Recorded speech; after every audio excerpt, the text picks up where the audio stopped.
For today's video, eto mo. Ayan, hello guys. For today's vlog, for the luto muna ang person. Ayan, ang aming breakfast for today.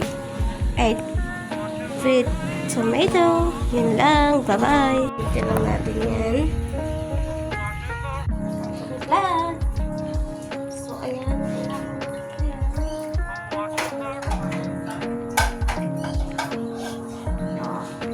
Kailangan sa pagluluto dapat mainis. Diba? Masyado yung basta-basta ka na lang luluto lang, hindi malilinis yung area.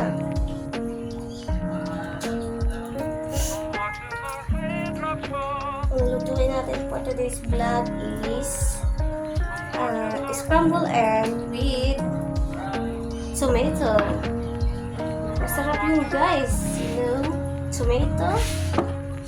Tomato is so what you call that? Tomato is healthy. Healthy in our life. Kaya healthy lifestyle dapat tayo natin rin. Hindi lang sa fruits. Hindi lang sa anong bagay. Dapat lahat. Diba? Ayan. Hiniwa tayo dito ng bewang. Bewang itkos. Bawang.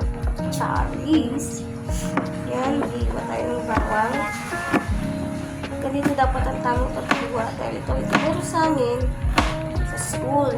Lumbeya. Parang tamang paghiwa ng sibuyas at bawang. Dahil sa sibuyas at bawang ay nagpapasarap ng pagluluto. Nandun ang kanyang bango, sustansya, at pagpapahalaga. Pagpapahalaga hindi lang sa pagmamahalan. Masyado nilang nilalagyan ng meaning ang mga pagluluto ko. Baka sabihin nyo na lang, puro hugot. No, there's no hugot line. Ito ay isang motivation lamang na dapat hindi lang sa pagluluto. Diba? Ano lang ang buhay? Ang buhay ay weather lang. Sabi ni Kuya Kim. So, yan. Ayan. Awali. Awali. Ay! Siyempre, iwalay natin itong matis. At dapat, sa katulang talong pag-iwa, hindi malalaki. Dapat, manipis lang. Diba? Ayan. Dapat, iba rin lang medyo matubig siya. Ayan. Here ang kamatis. Here ang sibuyas bawang. Na natin i-scramble. Okay guys. Para malalong sumarap. At dapat ang ating bowl ay malinis. Dahil mas masarap kumain ng malinis ang luluto. Am I right? Ay, my God! Sa mga hindi pa nakakapag-breakfast dyan, ito na po kayo ng breakfast ninyo.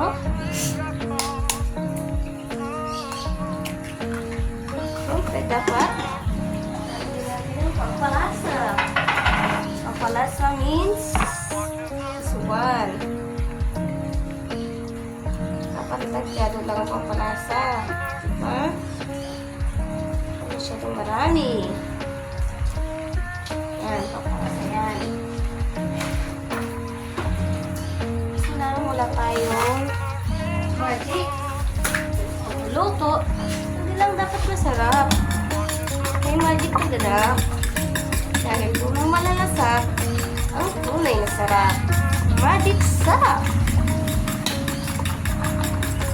Siyempre, pag magluluto ka, dapat tinitikman mo rin yung lasa. Diba? This one. Kung malalaman kung sakto na yung asin. Diba? Yun lang.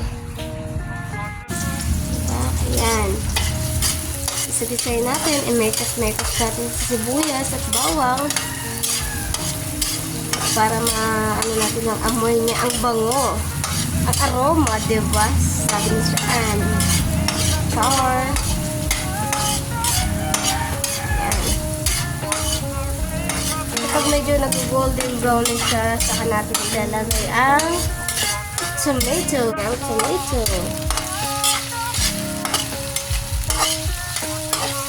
Dapat yan ay ating binata. Ayan. Para madali siya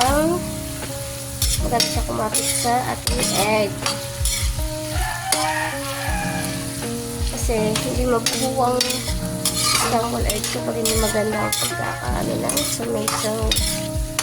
Medyo lakas-lakasan natin konti ang apoy. Ayan. Kailangan papatuyuan mo siya, guys.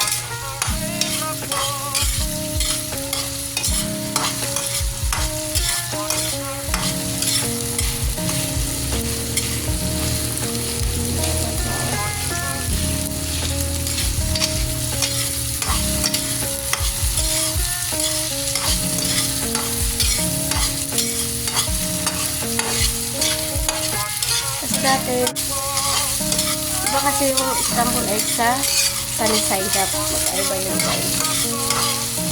Dapat ginaganon daw.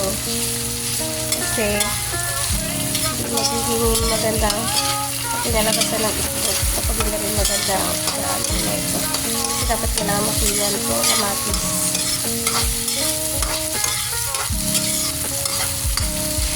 Para buo.